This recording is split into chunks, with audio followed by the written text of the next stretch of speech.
Баршаңызға сәлем, сіздермен бірге Назым. Бүгін біз сіздермен өте дәмді болып шығатын әсіп дайындаймыз. Бұл әсіптің тегін мастер-классы деп айтсам да болады, себебі заказға жасасаңыз да, қонақ күтсеңіз де өте керемет, қонақтарыңызға міндетті түрде ұнайтын болады. Ал ендеше бисмилля, кеттік.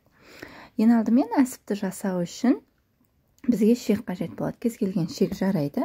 Менде қойдың шектері.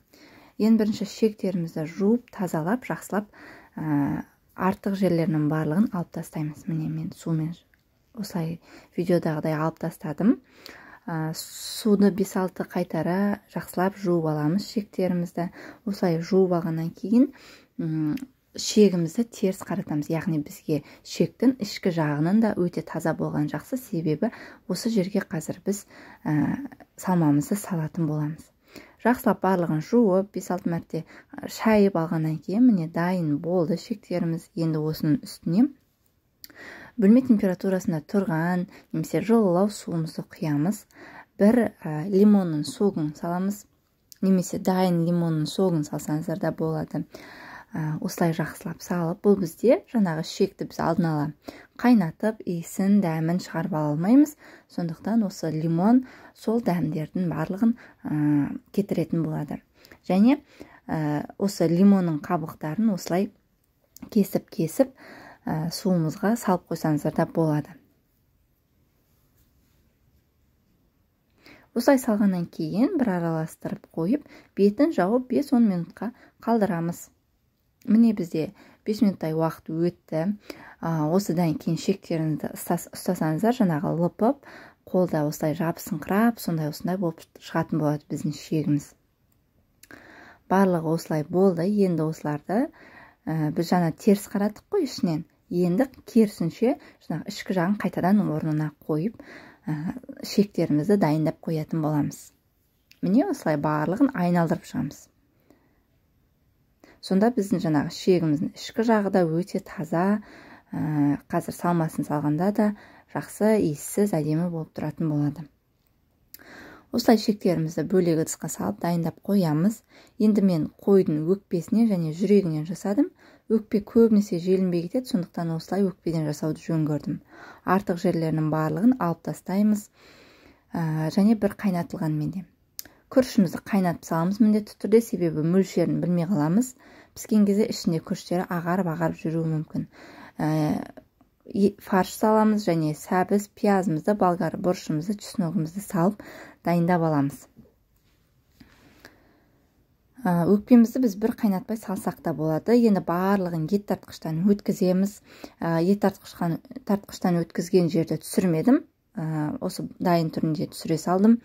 Барлығын жақсылап өткізіп, егер өкпелеріңізді қайнатпасаңыздар, жаңағыда 2 қайтара ет тартқыштан өткізсеңіздер, еттеріңіз жаңағыдай майда әдемі болып түсетін болады. Осының үстіне дәміне қарай тұз және қара бұрыш қостым. Егер сіздерде болса, паприканы толтырып 1 шай қасық салсаңыздар болады. Менде болмағаннан кейін салмай қойдым. Енді барлығын жақсылап араластырамыз. Бір келкі етіп араластырыңыздар, себебі бір жерінде көп, бір жерінде аз болып қалмасын, қазір шегімізге салған кезде. Осылай жақсылап араластырамыз. Енді міне шегіміз дайын болды. Мына жерде менің шегім жыртылып кетіпті. Бұл жерді кесіп ала саламыз. Егер шектеріңіздің бір жері жыртылып, тесіліп тұратын болса, міндетті түрде алып тастаңыздар, себебі қайнаған кезде ішінен сол жерінен салмасы шығып, барлығы шашырап кетеді. Енді осының ішіне жақсылап салмамызды толтырамыз.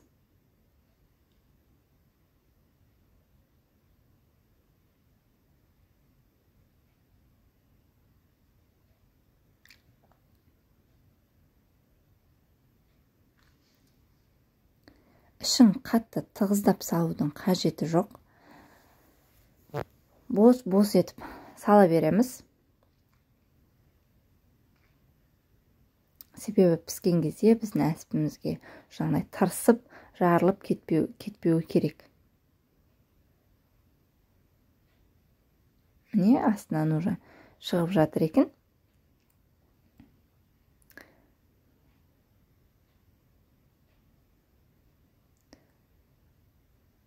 мына жағында сәл бос орын бар екен, сол жерге де салманы тағы да толтырып жібереміз. Қатты бос болмау керек, қатты тырсып ішінде толып қалмау керек. Орташа ішін басқан кезде басылатындай, міне көрдіңіздер ме?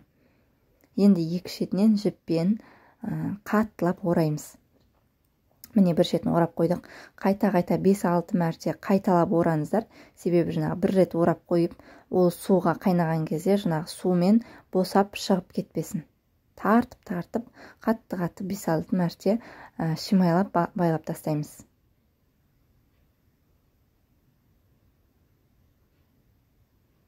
Барлық шектерімізге осылай салып шығамыз. Енді қараңыздаршы, видеода көрініп тұрса, егер жаңағы әсіпіміздің іші тырыспай, немесе бос емес, көрініп тұр, иә?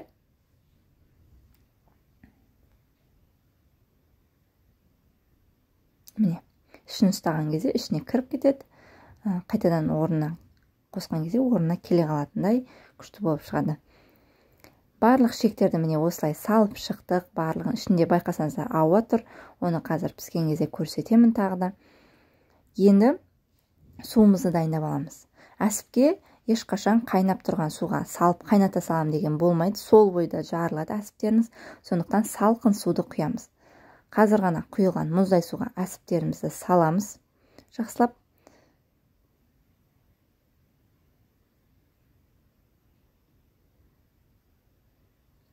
Енді осының үстіне бір тілім лимон тілімін саламыз. Және осының үстіне тағы да 2 лавр жапырағын саламыз. Бұлардың барлығы бізде әсіптің иісін өзіне сіңіріп алады, сыртқа шығарады. Сонда біздің әсіпіміз таза, ешқандай иіссіз, дәмді болып шығатын болады. Міне 2 лавр жапырағын салдық. Енді дәміне қарай тұз саламыз. Қазір суға қайнаған кезде біздің әсіптің ішіндегі салмасынан тұзы сыртқа шығып, дәмсіз болып қалмауы керек. Сондықтан суымыздың мөлшеріне қарай тұз саламыз. Мен осы 2 литрдай су, 2 литрдан көп, бір 2 ас қасықтай, 2,5 ас қасықтай тұз салдым. Енді барып отқа қойып, бетін жауып қоямыз. Осы жерде ескертейін, әсібіміз қайнайын деп келе жатқан кезге мұқият болыңыздар, қайнап кетпесін тасып, себебі әсіптеріміз жарылып кетуі мүмкін. Оның ішіндегі ауасын міндетті түрде шығарып алуымыз керек. Көбігін аламыз жақсылап. Осы жерге мұқият болыңыздар, жарып алсаңыздар, әсіптеріңіз жаңағындай жарылып, сондай болып кетеді. Сондықтан міндетті түрде қарап тұрыңыздар. Көбігін алып болғаннан кейін ішіндегі ауасын шығарамыз. Осы ауа бізде сыртқа шығу керек. Инемен немесе тіс шұқығышпен осылай ауасын шығарыңыздар. Енді бізде осы әсіптен жаңағы фарш қалды, иә, бұны ысырап болмас үшін лақтырмай үстіне бір жұмыртқаны және бір жаңағы ас қасықтай ұн немесе 1,5 ас қасықтай ұн салып араластырып котлет жасап жібереміз. Осыны жасап жатқан кезде біз жаңағы әсібімізді суға қойып қоямыз. Егер жаңағы мен сияқты өкпелеріңізді бір қайнатып алсаңыздар, 35-40 минутта әсіптеріңіз жай отқа қойып қойсаңыздар, бір қайнатқаннан кейін пісіп қалады. Ал егер шикі өкпемен жасасаңыздар, онда 1 сағатқа қойып қойыңыздар баяу отқа. Әсібіміз пісіп дайын болғанша біз осы котлетімізді жасап тастаймыз.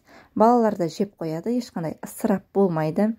Өзінде жесе, немесе қасына пюре қосып беріңіздер, немесе күріш қайнатып берсеңіздер де балалар таласып жеп қоятын болады. Кішігірім бір тәрелкедей котлет шығатын болады.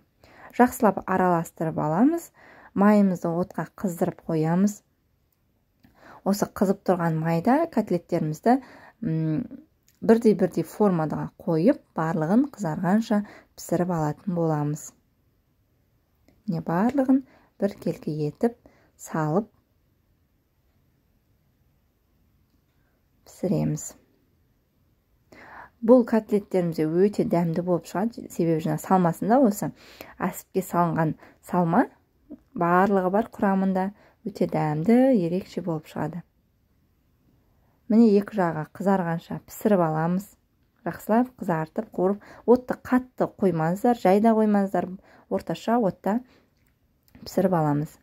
Осымен котлетіміз дайын, ішінің барлығы толық піскен, өте дәмді, жасап көруге кеңес беремін. балалар таласып жеп қоятын болады. Міне біздің котлетімізді жасап дайын болғанша біздің жарты сағат 30-35 минуттай уақытымызда өтті. Әсіпіміз де дайын болды. Қараңыздаршы, қандай күшті болып шыққан. Мынау менде піскен беті. Піскен бетінде жесеңіздер де өте дәмді болып шығады. Егер жаңағы қонаққа саламын, дастарханға саламын десеңіздер, осыны тоңазытқышқа бір түнге қалдырып салқындатып барып кессеңіздер, әсіптеріңіз қап-қатты болып қатып дастарханға қоюға өте ыңғайлы болып шығады. Міндетті түрде жасап көруге кеңес беремін. Барлығына ұнайды. Қайта-қайта жасай беретін боласыздар. Міндетті түрде жасап көріңіздер. Сіздермен бірге болған Назым. Барлықтарыңызға ас болсын. Егер видеом ұнаса, каналыма тіркеліп, лайк, комментарий қалдырыңыздар. Достарыңызға, таныстарыңызға таратып, менің каналыммен бөлісіп жүріңіздер. Ас болсын.